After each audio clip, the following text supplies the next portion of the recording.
Bueno, vamos a conversar con Jules Yabur, él es dirigente del Partido Comunista de Venezuela, además constituyente. Y hay varios temas, Jules, que están en la agenda, ¿no? Hay temas nacionales y temas internacionales. Yo te propongo que comencemos por el tema internacional. Hay una serie de situaciones que se han presentado en las últimas semanas, al margen de aquellas que tenían antecedentes con sanciones de los gobiernos de Estados Unidos, Canadá, sumó la Unión Europea a partir del mes de enero, más recientemente Suiza y Panamá. Es una situación difícil, ¿no? El gobierno, por cierto, venezolano tensa su relación con Panamá y esto hace pues que se suspende el vínculo comercial y financiero por 90 días prorrogable, pero adicionalmente también el retiro de los embajadores.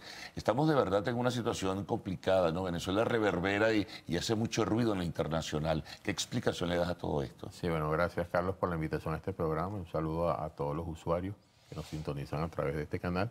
Y efectivamente una situación como tú lo has desarrollado, donde, donde visualizamos una agresión sistemática, multifacética y continuada contra el pueblo venezolano, que tiene, por supuesto, distintas aristas y que se desarrolla en distintos ámbitos.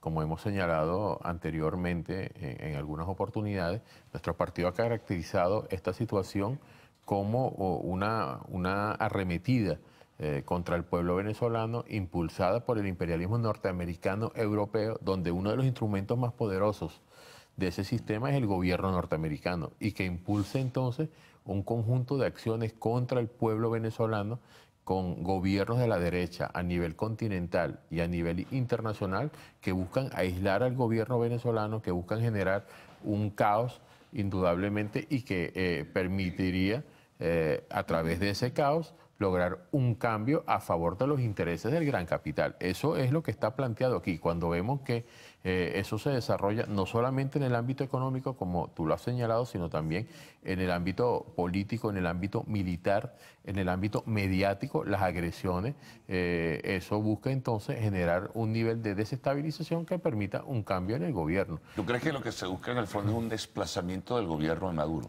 Indudablemente, porque aquí veníamos diciendo, hoy hay una disputa entre el capital internacional por lograr el control hegemónico de objetivos fundamentales a nivel planetario. Una disputa de un bloque norteamericano-europeo que tiene distintas expresiones en el mundo frente a un bloque de economías que vienen surgiendo rápidamente, recuperando espacios como lo es Rusia, como lo es China, como lo es Irán. Y esas contradicciones entre esos bloques tienen distintas expresiones en el mundo. Vemos cómo, por ejemplo, en el Medio Oriente, esa expresión se desarrolla a través de una guerra abierta, como la que está ocurriendo en Siria, donde se ha denunciado la presencia de mercenarios de más de 80 nacionalidades. Pero eso ocurre también en América Latina, en un país como Venezuela, donde hemos dicho, Venezuela es la joya de la corona por todo lo que representa Venezuela, por sus riquezas naturales, por su posición geográfica, por el nivel de articulación que logró el gobierno desde el comandante Hugo Chávez y hasta ahora niveles de articulación entre países en América Latina que han reducido la hegemonía del imperialismo norteamericano y del gobierno norteamericano, que ellos han considerado esta parte del mundo su patio trasero, como ellos lo han señalado. Sí, lo que te iba a comentar es que pudieran decirte, de hecho se maneja a veces públicamente el argumento de que también hay intereses económicos, no precisamente de apoyo ni solidaridad con Venezuela de parte de gobiernos como el de Rusia y China. Es un interés económico también sobre la riqueza estratégica nacional como es el petróleo. En las relaciones internacionales generalmente hay muy poca solidaridad y lo que impera es los intereses de los estados. Y porque eso ya no es el viejo juego de la Guerra Fría, ni era aquel compromiso ideológico que en el pasado existía cuando estaba la Unión Soviética, en fin. Ahora el pragmatismo parece ser que marca la pauta. Porque Rusia no es la Unión Soviética, Rusia también tiene... Rusia, claro, es un país capitalista. Hay una disputa entre el capitalismo, por eso decimos, es una disputa intercapitalista de bloque. Y entonces, por supuesto, Rusia y países como China, como Irán, han logrado incursionar en América Latina. Recuerda que en el año 2014-2015 se firmaron proyectos entre un bloque como la CELAC, que se firmó como bloque, y países como China, por más de 500.000 millones de dólares para los próximos 10 años. Entonces son proyectos que se vienen trabajando, que se vienen desarrollando, no solamente en Venezuela, en países como Brasil, como Argentina, incluso Perú, Sí. México. Se vienen trabajando con fuerza y esos intereses, por supuesto, reducen los intereses de transnacionales que tienen asiento en Estados Unidos, Claro, que la tienen idea asiento no en es cambiar Europa. un bloque por el otro, porque no es salir del bloque de Estados Unidos bajo el bloque de la influencia rusa-china, ¿no? Ahora, toda esa situación de disputa ha generado un conjunto de políticas, entre ellas sanciones del gobierno norteamericano, por ejemplo, contra Venezuela, tratando de agudizar una situación de crisis que está presente en Venezuela. No podemos negar que en Venezuela hay una crisis económica, política, que se viene agudizando, multifactorial, por distintas razones. Una de ellas tiene que ver con toda esa política impulsada, repito, por un instrumento del imperialismo que es el gobierno norteamericano, para tratar de aislar al gobierno venezolano, para tratar de generar un caos que pueda justificar agresiones abiertamente militares contra Venezuela, que pueda justificar golpes de Estado, que pueda justificar y dar pie a un cambio de gobierno en Venezuela. Eso se está desarrollando contra nuestro país.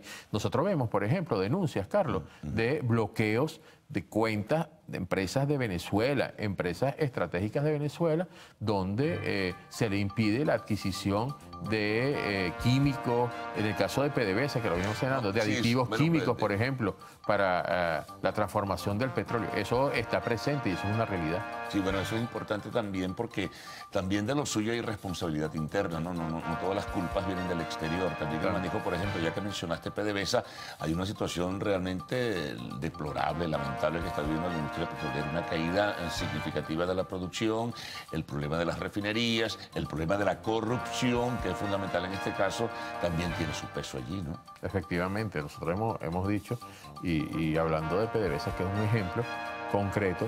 Sí, ustedes tienen una postura, pues yo le he seguido además, la leo del Partido Comunista, es una postura diferente a la que tienen el resto de los aliados del gobierno.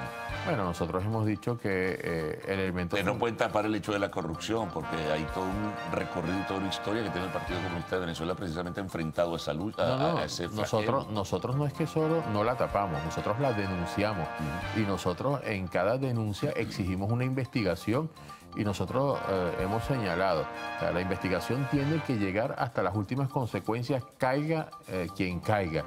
Y quien debe ir preso, que vaya preso. Y quien tenga responsabilidades debe responderle al pueblo venezolano y al Estado venezolano por esas responsabilidades. Nosotros hemos cuestionado gestiones de altos funcionarios del gobierno a lo largo de todos estos años y hemos denunciado hechos de corrupción y por supuesto eso lo hemos hecho público, lo hemos hecho privado por distintas vías con el gobierno nacional y mantenemos esa postura, ¿no? que ha sido firme.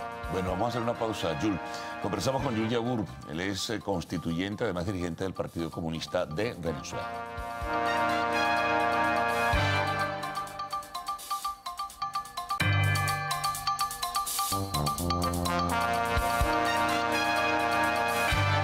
Bueno, mantenemos nuestra conversación con Jules Yabur, quien es constituyente dirigente del Partido Comunista de Venezuela. Bueno, vamos a hablar, Jules, un poquito también de lo interno, ¿no? Hay una cita electoral pautada para el 20 de mayo, hay un escenario diverso, hay un candidato oficial que es Nicolás Maduro, que aspira a su reelección. Hay un cuestionamiento alrededor del proceso como tal, una oposición pequeña que participa dentro del proceso con el candidato Henry Falcón y otra oposición que forma parte de la MUD y ahora de algo que se llama Frente Amplio Venezuela Libre, que no es político, sino que lo integran varias organizaciones sociales que están pues en la postura de no participar. O sea, ¿cómo evalúas el panorama político interno? Bueno, primero hay que señalar que hay varios candidatos oficiales, porque está Maduro, que por supuesto aspira a ser reelecto. Está Henry Falcón, que es un candidato oficial porque está inscrito ante el CNE, y hay otros candidatos, como Bertucci y otros candidatos que están inscritos oficialmente ante el CNE. Todos ellos son candidatos oficiales en la disputa electoral o en la contienda electoral, como se le quiere decir, para el próximo mes de mayo. Ahora, es una situación, por supuesto, que hoy sectores que han estado comprometidos con un cambio de gobierno y que han llevado a sus seguidores a acciones más allá de lo que establecen las leyes y la Constitución, que buscan bloquear y que buscan, por supuesto, tratar de deslegitimar. Y esas acciones ellos las vienen desarrollando a lo interno y lo vienen desarrollando a nivel internacional. Nosotros hemos visto cómo esos actores de la extinta MUD, que hacían vida en esa instancia y que ahora cambia de nombre, que son los mismos actores, porque cuando tú ves lo que era la MUD y lo que ves lo que ellos llaman ahora Frente Amplio Venezuela Libre. Amplio Venezuela Libre, como ellos lo llaman, son los mismos actores y son las mismas organizaciones que están allí. A quien querían excluir, que no le daban espacio, que era al candidato Henry Falcón, igual lo dejaron por fuera y ellos siguen con planes donde ellos le ofrecen. Y esta es la pregunta que incluso yo le he hecho a muchos de ellos, Carlos, y valdría la pena reflexionar. Ellos le ofrecen un cambio de gobierno al pueblo venezolano sin explicarle cuál va a ser la vía de ese cambio de gobierno. Ellos le ofrecen un cambio de gobierno. Ellos hablan de lo electoral. Y no van pero hablan de lo electoral, pero no participan en las elecciones. Plantean unas nuevas elecciones con unas condiciones hablan de lo electoral y no van a las elecciones. Ellos dijeron que no iban a permitir que vayan a las constituyentes y se realizaron las constituyentes y la constituyente logró frenar las guarimbas que ellos impulsaron durante varios meses en Venezuela y donde arrojó más de un centenar de jóvenes muertos. Hoy ninguno de ellos, cuando tú te sientas a escuchar lo que ellos señalan y sus planteamientos, ninguno de ellos recuerda ni siquiera a esos jóvenes que murieron durante esos 2 o 3 meses de guarimbas en Venezuela. Eso es un elemento allí presente. Ahora, ellos se plantean un cambio de gobierno. ¿Cuál es la vía de ese cambio? Es la vía insurreccional, es la vía del golpe de Estado. Pero tienen la fortaleza para poder hacer un cambio diferente a la vía electoral. Ellos no tienen ninguna fortaleza hoy por una razón, porque ellos decepcionaron a sus seguidores. Ellos no tienen credibilidad en el seno de sus seguidores. Esa es la verdad de las cosas. Y por supuesto las contradicciones internas entre ellos, no les permite ningún tipo de avance ni ninguna perspectiva de cambio, porque no tienen credibilidad. Ellos se crean ese frente ahora. Y tú sabes cuál es seguramente el trabajo fundamental de allí, que Henry Falcón no vaya a sacar votos, te están llamando a la atención, porque Henry Falcón se convertiría en un interlocutor de la oposición frente al gobierno. Ese es uno de los objetivos de ese frente. Pero ellos integran ese frente no solo los partidos políticos, ¿no? Se integran en las universidades, los gremios, sindicatos, movimiento estudiantil y aparecen otros rostros, ¿no? Son los mismos actores que han venido... Claro, son opositores, obviamente. Son los mismos actores que han venido actuando y que de alguna u otra manera generaron acciones que fracasaron.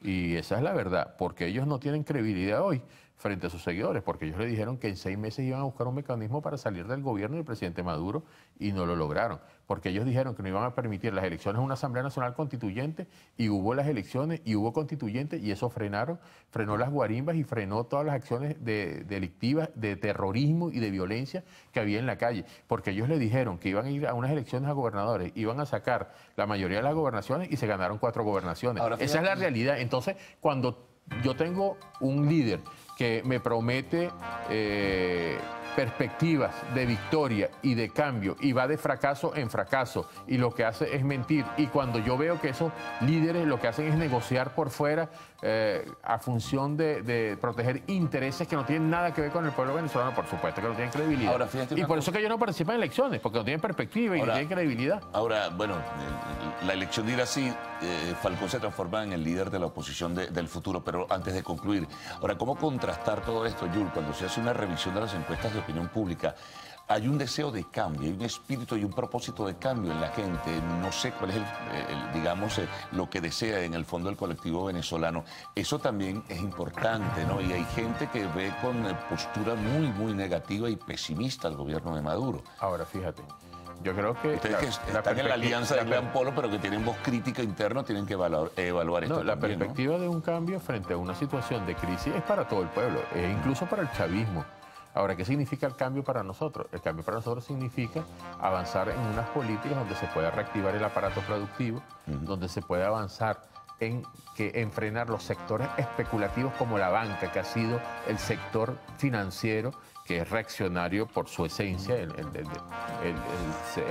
sector especulativo por esencia, es el sector que más ha crecido en estos años. Bueno, ¿qué proponemos nosotros en el tema de la banca? Por ejemplo, la nacionalización de la banca. ¿Qué proponemos nosotros en el tema de la reactivación del aparato productivo? Generar condiciones que permitan ir disminuyendo todo lo que tiene que ver con la agroimportación, por ejemplo, la centralización del comercio exterior, la centralización de todo lo que significa hoy la economía de puerto, donde se tienen que importar los productos básicos y todo eso esté bajo control de un ente centralizado y de control que permita, por supuesto, ir erradicando todo el tema de la fuga de divisas, todo el tema de la corrupción, todo el tema de la especulación. Bueno, Jules, muchas gracias. Ha culminado el tiempo. Muy amable por haber compartido con nosotros en la mañana de hoy. Renovada la invitación para una próxima oportunidad.